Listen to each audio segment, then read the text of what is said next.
Hello friends, मैं हूं advocate Brijesh Yadav. आपके अपने यूट्यूब चैनल ब्रिज एलएलबी पर आप सभी का बहुत बहुत स्वागत करता हूं दोस्तों। डियर फ्रेंड्स, आज की वीडियो क्लास में हम चर्चा करने वाले हैं, बात करने वाले हैं दोस्तों कि क्या आप एक लोन के डिफॉल्टर से, क्या आपने किसी बैंक या फिर एनबीएफसी से आपने पर्सनल लोन लिया है या फिर आपने कोई भी आपने क्रेडिट कार्ड्स लिया है दोस्तों, और ऐसे में कहीं ना कहीं आगे चलकर आपके द्वारा उस बैंक और एनबीएफसी ने जो भी आपकी एक रेगुलर ईएमआई जो आपकी बनाई थी, उस रेगुलर ईएमआई को आपने बाउंस, आपने डिफॉल्ट या फिर आपने मिस कर दिया दोस्तों। एक ईएमआई बाउंस हुई, दो ईएमआई बाउंस हुई, राइट? ठीक है, तो ऐसे में कहीं ना कहीं आप परेशान हो जाते हैं कि भैया मेरी ईएमआई बाउंस हो रही है, मेरी ईएमआई जो भी वो डिफॉल्ट हो रही है।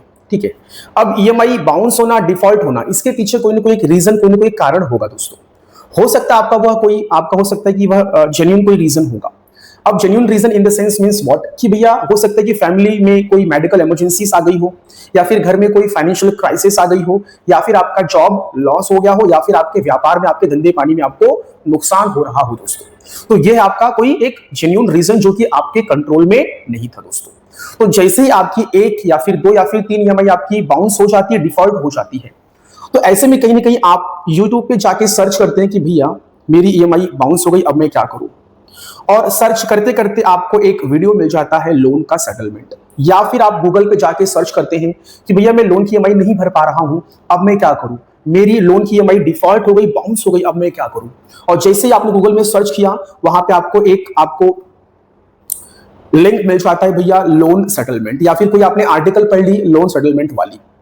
तो लोन सेटलमेंट वाली आपने आर्टिकल पढ़ ली, आपने वीडियोस देख लिया लोन सेटलमेंट वाला, और आपके दिमाग में ये चलने लग गया कि भैया एक दो ईएमआई बाउंस हो गई, लोन सेटलमेंट का मतलब तो मैंने समझ लिया कि लोन सेटलमेंट का मतलब ये हुआ कि जो भी बकाया राशि है, उस पूरी बकाया राशि को ना भर के अगर हम बैंक के साथ में बातचीत करें, समझौता करें, या फिर बैंक हमारे साथ में समझौता करे, तो जो टोटल जो आउटस्टैंडिंग अमाउंट है, जो टोटल जो बकाया राशि है, वो पूरा हमें नहीं भरना होगा।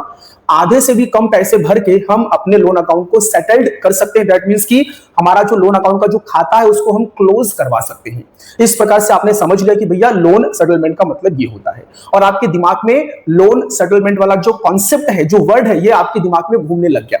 और आपने किया क्या, आपने अपने दोस्त मित्र या फिर बैंक से बातचीत की, या फिर आपने कोई एडवोकेट्स या फिर लॉयर या फिर किसी यूट्यूबर से आपने संपर्क किया कि भैया लोन सेटलमेंट मुझे करवाना है। ठीक है, ऐसा मैं क्यों कह रहा हूं कि मुझे भी बहुत सारे यूट्यूब पे जो व्यूअर्स होते हैं, जो जिनकी ईएमआई डिफॉल्ट हो जाती है, जिनकी ईएमआई मिस हो जाती है, वो भी मुझे कॉल करके ये पूछते हैं कि सर मेरी एक या फिर दो ईएमआई डिफॉल्ट हो गई सर, मैं लोन का सेटलमेंट करवाना चाहता हूं सर। तो क्या सर आप मेरा लोन का सेटलमेंट करवा देंगे सर?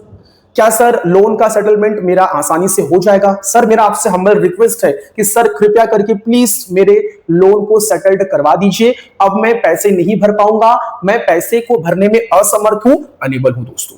कुछ ऐसे भी लोग होते हैं जो कि विलफुल डिफॉल्टर होते हैं, जो जानबूझकर लोन की ईएमआई को बाउंस करवाते हैं, पैसे नहीं देना चाहते हैं। उनके दिमाग में ये घुस जाता है कि भैया ये तो पर्सनल लोन है, ये तो अनसिक्योर्ड लोन है, इसका पैसा नहीं देंगे तो क्या होगा, क्या होगा, बैंक और एनबीएफसी क्या मेरा उखाड़ लेगी। इस प्रकार से उनके दिमाग में ये मैसेज और क्वेश्चंस घूमने लग जाते हैं दोस्तों। अब इस प्रकार के मैसेज घूमने का रीजन क्या उनके दिमाग में, क्योंकि वो वीडियोस देखते हैं, यूट्यूब की वीडियोस देखते हैं, वहां पे लिखा रहता है कि भैया कि यदि पर्सनल लोन की ईएमआई नहीं भरा तो बैंक और एनबीएफसी आपका क्या उखाड़ लेगी दोस्तों। तो ये जो मैसेज जो आपके दिमाग में घूम रहा है ना दोस्तों, कि बैंक और एनबीएफसी क्या उखाड़ लेगी यदि हमने लोन की ईएमआई को नहीं भरा, यदि ऐसा कुछ आपके दिमाग में घूम रहा है, दैट मींस कि आप एक विलफुल डिफॉल्टर हो, आप जानबूझकर ईएमआई को नहीं भरना चाहते हो। आपने यूट्यूब की वीडियोस देखी और आप अंदर से प्रोत्साहित और मोटिवेट हो गए कि भैया अब बैंक तो कुछ उखाड़ ही नहीं पाएगी, हमें तो लोन की ईएमआई भरनी ही नहीं चाहिए। क्या हो सकता है, पर्सनल लोन है, इसमें तो कोई सिक्योरिटी भी हमने नहीं दी है, कोई कोलेटरल नहीं है, कोई बंधक नहीं है, बैंक क्या कर लेगी। सो दोस्तों बैंक बहुत कुछ कर लेगी। आप यदि लोन की ईएमआई को नहीं भरोगे तो बैंक बहुत कुछ कर लेगी। आप देखिए वीडियोस, यूट्यूब पे बहुत सारी वीडियोस है, ऑलरेडी मैंने भी वीडियोस बना के रखी कि यदि आपने पर्सनल लोन की ईएमआई को नहीं भरा तो बैंक क्या क्या कर लेगी दोस्तों। जो रेगुलर जो व्यूअर्स होते हैं, जो लोन की ईएमआई को डिफॉल्ट करते हैं, जो मल्टीपल लोन्स के ट्रैप में, जाल में फंसे हुए हैं, उनको पूरी अच्छे तरीके से सब पता है उनको कि बैंक क्या क्या कर सकती है। लीगल एक्शन, आपका सिविल स्कोर डाउन हो जाएगा, उस पर नेगेटिव इफेक्ट, बुरा प्रभाव पड़ेगा।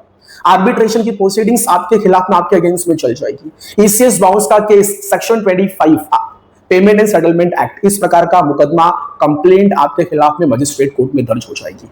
सेक्शन 138 का मुकदमा, चेक बाउंसिंग का केस आपके खिलाफ में चलेगा दोस्तों। ऐसे बहुत सारे कंसिक्वेंसेस, जो बुरे जो परिणाम है वो हो सकते हैं आपके साथ में भविष्य में, यदि आपने लोन की ईएमआई को नहीं भरा तो दोस्तों। सो डियर फ्रेंड्स, ये थे आगे के कॉन्सिक्वेंसेस, परिणाम यदि आपने नहीं भरा। तो इतना आसान नहीं है कि भैया नहीं भरा तो क्या हो जाएगा, क्या कर लेगा कोई मेरा, ठीक है, ये कहना आसान है, लेकिन जो व्यक्ति इस तकलीफ को, प्रॉब्लम को झेल रहा है, सचमुच में जिसके साथ में कोई एक जेन्युइन रीजन है, जो विषम परिस्थिति से गुजर रहा है, उस व्यक्ति को पता होगा कि यदि लोन की ईएमआई नहीं भरेंगे तो किस प्रकार की तकलीफ और दिक्कतों का सामना करना पड़ता है। लोन रिकवरी एजेंट्स का लगातार कंटिन्यूअसली कॉल आना, उनका परेशान करना, घर पर होम विजिट करना, आसपास में, घर के आसपास में आकर मोहल्ले, सोसाइटी, समाज में बेइज्जती, इंसल्ट करना।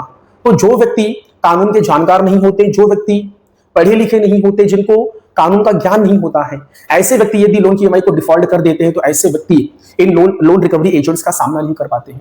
ऐसे व्यक्ति बैंक की नोटिसेस का सामना नहीं कर पाते, ऐसे व्यक्ति कोर्ट के द्वारा भेजे गए समन्स और वारंट का सामना नहीं कर पाते हैं, और ऐसे व्यक्ति बहुत परेशान हो जाते हैं, बहुत डिस्टर्ब हो जाते हैं, और उनके मन में, उनके दिमाग में बुरे बुरे ख्यालात आने लग जाते हैं, वो कुछ गलत करने की सोचने लग जाते हैं दोस्तों। तो ऐसे लोग काफी तकलीफ में आ जाते हैं।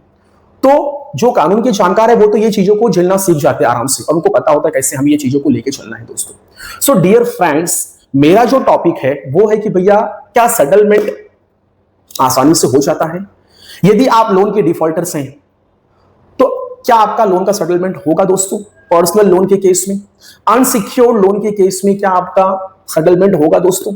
यदि होगा सेटलमेंट तो वो समय तिथि क्या है, वो टाइम क्या है, कब लोन का सेटलमेंट होगा, वो समय कब आएगा जब मेरा लोन का सेटलमेंट हो जाएगा?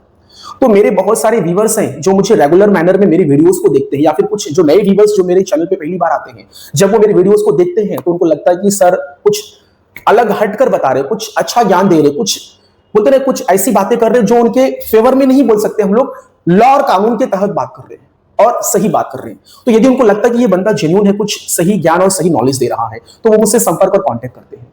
हो सकता है उस व्यक्ति को ज्ञान का अभाव हो और वो मुझे इस प्रकार से क्वेश्चन पूछता है कि सर मेरी 1 और 2 ईएमआई डिफॉल्ट हो गई है, मुझे लोन का सेटलमेंट करवाना है, सर क्या आप लोन का सेटलमेंट करवा सकते हैं? तो ऐसे लोगों को मेरा मैसेज है, ऐसे लोगों को मेरा एक मैसेज है कि दोस्तों लोन का सेटलमेंट 1 या 2 ईएमआई होने के बाद नहीं होता है दोस्तों। मैं ये नहीं कहूंगा कि लोन का सेटलमेंट नहीं होता है, लोन का सेटलमेंट होता है, बट उसकी समय तिथि और टाइम होती है कि भैया कब लोन का सेटलमेंट होगा। तो आज मैं आपको इसी वीडियो क्लास में बताने वाला हूं कि लोन का सेटलमेंट होगा आपका, लेकिन कब होगा ये बात को आपको समझना है, कब होगा दोस्तों, ठीक है। सो डियर फ्रेंड्स, जैसे ही आपकी 1, 2 और 3 ईएमआई आपकी बाउंस हो जाती है, ठीक है, आपका 3 ईएमआई कंटिन्यूअसली लगातार डिफॉल्ट हो जाता है और 92 दिन हो जाती है, उसके बाद जो बैंक और एनबीएफसी है वो अथोराइज्ड हो जाती है कि वो आपके लोन अकाउंट को एनपीए में कैटेगराइज और उसको घोषित कर दे, एनपीए घोषित कर दे, दैट मींस कि नॉन परफॉर्मिंग एसेट्स, ठीक है। तो जैसे आपका अकाउंट एनपीए घोषित हो जाता है, उसके बाद जो बैंक और एनबीएफसी होती है वो क्या करती है, लोन डिफॉल्टर्स और कर्जधारी के अगेंस्ट उनके खिलाफ में लीगल नोटिसेस सर्व करना चालू कर देती है, लीगल नोटिसेस भेजना स्टार्ट कर देती है दोस्तों। 1, 2 ईएमआई बाउंस हुई तो आपको रिकॉल नोटिस, आपको डिमांड नोटिस भेजेंगे, आपको बोलेंगे कि भैया आपकी इतनी बकाया राशि है, इसका भुगतान कृपया करके करवा दीजिए। डिमांड नोटिस भेजेंगे तो जो टोटल बकाया राशि है भैया जो भी है सब खत्म कर दीजिए, खत्म, पूरा भर दीजिए, ठीक है। तो 1, 2 ईएमआई बाउंस हुई तो रिकॉल नोटिस, डिमांड नोटिस, फिर आपका जो अकाउंट है, लोन अकाउंट, वो एनपीए में कैटेगराइज होगा आफ्टर 92 डेज, और जब एनपीए में कैटेगराइज हो जाएगा उसके बाद बैंक और एनबीएफसी के जो भी लॉयर्स, जो भी एडवोकेट्स हैं, जो भी उनके पैनल्स हैं, उनके द्वारा आपको लीगल नोटिसेस सर्व करना स्टार्ट कर दिया जाएगा। यदि आपकी ईएमआई यदि बैंक के थ्रू लगी, auto debit mandate system, that means कि ईसीएस अगर लगी हुई है तो आपका ईसीएस बाउंस होगा, तो जो उनके एडवोकेट्स होंगे वो आपको लीगल नोटिसेस आपको भेजेंगे, आपको सर्व करेंगे, ठीक है। Section 25 payment and settlement act का आपको एक नोटिस भेजेंगे और आपको रिमाइंड करेंगे कि भैया बकाया राशि का जो भुगतान है वो 15 डेज के अंदर कर दीजिए, ठीक है। तो ये आपको हो गया लीगल नोटिस। वैसे सेम आपको यदि आपका क्रेडिट कार्ड्स का डिफॉल्ट है, उसका आपने बकाया राशि ड्यू या फिर जो भी बिल की अमाउंट उसका अगर आपने रीपेमेंट नहीं किया, बकाया राशि का भुगतान नहीं किया, तो आपको आर्बिट्रेशन की प्रोसीडिंग्स का आपको नोटिस भेजेंगे, लीगल नोटिस भेजेंगे और आपको रीपेमेंट के लिए कहेंगे, ठीक है। यदि आप नहीं करेंगे तो आपके अगेंस्ट में, आपके खिलाफ में आर्बिट्रेशन की प्रोसीडिंग्स चला देंगे। उसके बाद यदि आपने बैंक या फिर एनबीएफसी के पास यदि आपने चेक दिया होगा तो उसमें क्या होगा, आपको वो सेक्शन 138 का यदि वो चेक डिसऑनर्ड हो जाता है, बाउंस हो जाता है, तो उनके जो एडवोकेट्स के जो पैनल्स होंगे वो आपको क्या करेंगे, आपको सेक्शन 138 का आपको लीगल नोटिस भेजेंगे। तो ये सारे नोटिसेस आपको भेजेंगे, राइट, और आपको कहेंगे कि भैया 15 डेज के अंदर, विद इन 15 डेज कृपया करके लोन का रीपेमेंट करवा दीजिए। यदि आप नहीं करेंगे तो आपके खिलाफ में हम क्या करेंगे, लीगल एक्शन लेंगे, ठीक है। और ये लीगल एक्शन में क्या होगा कि वो क्या करेंगे, बैंक वो क्या करेंगे, कोर्ट के अंदर क्या करेंगे, एक कंप्लेंट फाइल कर देंगे, ठीक है। तो फिर कोर्ट की तरफ से क्या आएगा, आपको प्री कॉग्निशंस आपको नोटिस आएगा दोस्तों, ठीक है। ये कोर्ट का जो मैटर है ये बात की बात है दोस्तों। तो जैसे आपका लोन अकाउंट एनपीए हुआ उसके बाद ये ध्यान देना, सेटलमेंट वाला जो ऑप्शन है वो स्टार्ट हो जाता है। जैसे आपका लोन अकाउंट एनपीए हुआ उसके बाद ही सेटलमेंट वाला जो ऑप्शन है वो खुल जाता है, ये ध्यान देना। तो जब तक आपका अकाउंट एनपीए नहीं होगा तब तक उसके पहले तो भैया सेटलमेंट जो वर्ड शब्द है ना वो दिमाग में लाओ मत, क्योंकि आपको सेटलमेंट, आपका लोन का सेटलमेंट लोन अकाउंट एनपीए होने से पहले होगा ही नहीं, इस बात को नोट कर लीजिए। एनपीए होने के बाद ही होगा दोस्तों।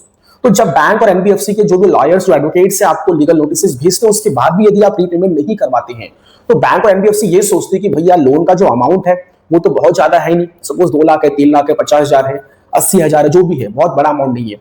यदि हम इस मैटर को कोर्ट में लेके जाते हैं तो हमारे एडवोकेट्स के भी खर्च बढ़ेंगे, समय, तारीख, डेट, काफी कुछ नुकसान हो सकता है। तो जितना पैसा है यदि हम उतना निकालने के लिए जाए कोर्ट प्रोसीडिंग के थ्रू तो उससे ज्यादा हमारा कोर्ट फीस और वो लाइक अपना एडवोकेट्स का फीस, प्रोसीडिंग का फीस, वो सब खर्चा हो जाएगा। तो ऐसे केस में बैंक और एनबीएफसी क्या सोचती है कि भैया चलो सेटलमेंट वाला ऑप्शन सेलेक्ट कर लिया जाए और हमारे ये जो कर्जधारी लोग हैं इनको सेटलमेंट का जो प्रस्ताव, जो ऑफर है वो भेज दिया जाए। तो ऐसे केस में यहां पर आपको सेटलमेंट का आपको ऑफर मिल सकता है दोस्तों, ठीक है। लेकिन लोन अकाउंट एनपीए होने के बाद legal action initiate, legal notice भेजने के बाद या फिर उसके दौरान दोस्तों, ठीक है। तो यदि आपको इस तरह कोई भी अगर आपको ऑफर नोटिस, आपको ऑफर प्रस्ताव आता है तो यदि आपको ऐसा लग रहा है कि आपकी कैपेसिटी, आपकी क्षमता के अनुसार आप उतने पैसे भर सकते हैं तो उतने पैसे भरकर आप अपने लोन अकाउंट को सेटल्ड करवा सकते हैं दोस्तों। यदि लोन का अमाउंट बड़ा है तो क्या होता है, मोस्टली जो बैंक होती है वो क्या करती है, वो मजिस्ट्रेट कोर्ट में कंप्लेंट फाइल करती है कि भैया बड़ा अमाउंट है, राइट। तो उस समय वो थोड़ा सा पीछे हटती कि नहीं सेटलमेंट, अभी इनको सेटलमेंट का ऑफर नहीं देना चाहिए, ठीक है, एक बार ट्राई करते कोर्ट के थ्रू। तो क्या होता है, मोस्ट ऑफ द टाइम जब बैंक और एनबीएफसी कोर्ट में कंप्लेंट फाइल कर देती है तो अधिकतर लोग क्या होते हैं जिनको कोर्ट के बारे में कुछ भी नहीं पता होता, कोर्ट का कुछ भी ज्ञान नहीं होता, ठीक है।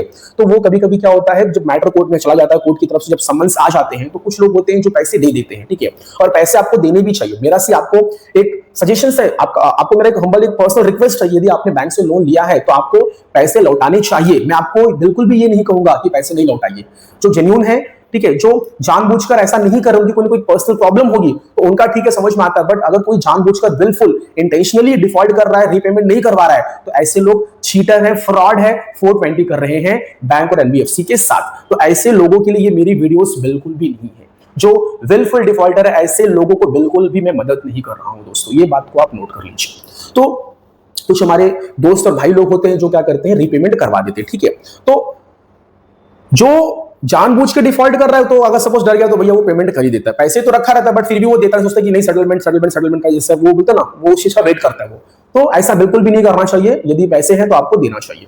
तो क्या होता है, जब मैटर कोर्ट में जाता है तो उस समय भी क्या होता है, कभी कभी बैंक जब मैटर कोर्ट में चला जाता है तो उस समय बीच में भी कभी कभी बैंक ये देखती कि यार मैटर तो कोर्ट में भेज दिया लेकिन इसमें भी काफी लंबा समय जा रहा है, काफी टाइम जा रहा है। तो उस दौरान उस बीच में भी आपको बैंक और एनबीएफसी आपको सेटलमेंट का आपको ऑफर, आपको ऑप्शन दे सकती है। तो यदि आपको इस प्रकार कोई ऑप्शन या फिर ऑफर आता है तो आपको सेटलमेंट का लाभ उठाना चाहिए। यदि जो अमाउंट है, यदि वो आपकी टोटल बकाया राशि से भी कम है, लेस देन 50% या फिर आपकी क्षमता, आपकी कैपेसिटी के अनुसार है, तो उसका आपको लाभ उठाना चाहिए, उसको आपको एक्सेप्ट करना चाहिए दोस्तों। दूसरी चीज, साल में 4 बार नेशनल लोक अदालत का आयोजन किया जाता है। तो उस दौरान भी क्या होती है, बैंक और एनबीएफसी अपने इस बकाया राशि की वसूली के लिए लोक अदालत में भी जाती है दोस्तों। तो लोक अदालत के थ्रू भी आपको नोटिस आती है सेटलमेंट का। तो यदि सेटलमेंट का अमाउंट, फिर दोबारा वापस से मैं आपको सेम चीज रिपीट करना चाहता हूं कि यदि लोक अदालत के थ्रू यदि आपको कोई नोटिस आती है रीपेमेंट का, यदि उसमें कोई ऑप्शन दिया रहता है कि भैया टोटल बकाया राशि आपको इतना नहीं भरना, आपको सिर्फ इतना ही भरना है, या फिर लीगल ये लोक अदालत की नोटिस आती है सेटलमेंट के लिए, तो आप वहां पे जाकर भी आप अपने लोन अकाउंट को आप सेटल्ड करवा सकते हैं। तो सेटलमेंट का मतलब ये समझ लीजिए कि भैया आपको पूरे पैसे नहीं भरने हैं, जो भी बकाया राशि है उसका उससे कम ही पैसे आपको भरने हो सकता है। आपको 30% भरना हो, 40% भरना हो, 50% भरना हो, 20% भरना हो, ठीक है। तो सेटलमेंट में क्या होता है, ये लोन डिफॉल्टर और कर्जधारी के फेवर में ही ये सेटलमेंट जो है, शब्द जो वर्ड है उनके फेवर में ही होता है, उनके फायदे के लिए ही होता है दोस्तों, ठीक है। तो एक चीज दिमाग में सेट और फिट कर लीजिए भैया, सेटलमेंट जो होता है, ये सेटलमेंट का जो ऑप्शन होता है ये लास्ट ऑप्शन होता है। जब बैंक को ऐसा लगता है कि नहीं अब ये पैसे तो अब इनसे निकलना बहुत मुश्किल है भैया, इनका अकाउंट एनपीए भी डिक्लेयर कर दिया, इनको लीगल नोटिसेस भी भेज दिया, इनके मैटर्स को कोर्ट में रिफर भी कर दिया, बट फिर भी पैसे नहीं मिल रहे। तो होता क्या है कि बंदा को जेन्युइन होता है, उसका कोई ना कोई पर्सनल रीजन होता है जो कि वो पेमेंट नहीं कर पा रहा है। तो ऐसे में बैंक और एनबीएफसी भी समझती है, तो वो क्या करती है, ऐसे व्यक्तियों को वो लोन सेटलमेंट का ऑफर और प्रस्ताव रखती है दोस्तों। तो जब बैंक को लगता है कि नहीं अब पैसे नहीं मिलेंगे, तो फिर वो लास्ट ऑप्शन वो सेटलमेंट के लिए जाती है दोस्तों। लेकिन आपके दिमाग में यदि ऐसा कोई मैसेज है, ऐसा कोई आपके दिमाग में आ रहा है कि नहीं यार एक दो ईएमआई डिफॉल्ट करके सेटलमेंट के लिए चले जाते हैं, बैंक लोन माफ कर देगी, सेटलमेंट कर देगी 20-30% पे, तो ये आपके दिमाग में गलत मैसेज है दोस्तों। क्योंकि यदि एक या दो ईएमआई डिफॉल्ट करके सेटलमेंट यदि कर दिया जाएगा, तब तो हो गया, फिर तब तो हो गई, बैंक चल गई फिर तो।